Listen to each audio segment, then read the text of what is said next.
I want to hang something here, but I don't know what. Something outdoorsy but classy. I want to hang Robert Redford here.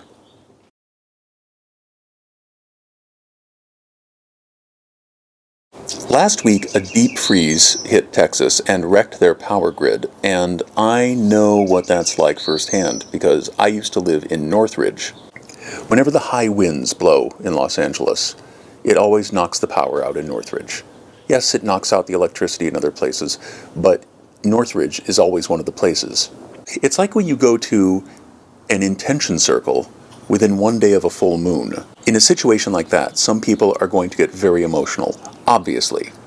But among the people who get emotional are always the Sagittarii.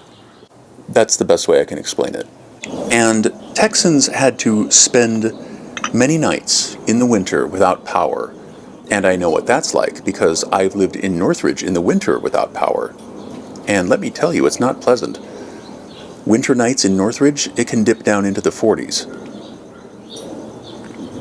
Sometimes the low 40s. I once met the great spiritual leader Michael Bernard Beckwith at a farmer's market launch party. He and I just hit it off immediately. I don't know what it is about spiritual people, but I've always been a magnet for them.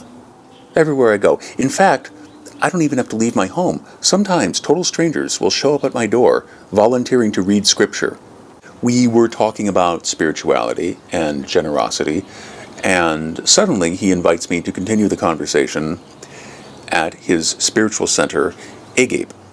Naturally, I accepted right away, and I showed up that Sunday, and he demonstrated graciousness by allowing hundreds of strangers to join us. I don't always identify with spiritual leaders. For example, a couple of years ago, I met this one spiritual leader, Father Alphonse, who was the head of a very obscure, very progressive sect of the Catholic Church, Our Lady of Perpetual Gender Equality. They were very progressive. They had altar boys and altar girls. The wafers were gluten-free. The donation plate had a crypto option. If you didn't have time to go to catechism, you could just watch it on YouTube at, 1 1/4 speed, so you could get through it quicker. The pews were from IKEA. So if you showed up on a weekday to help build a pew, that counted as tithing.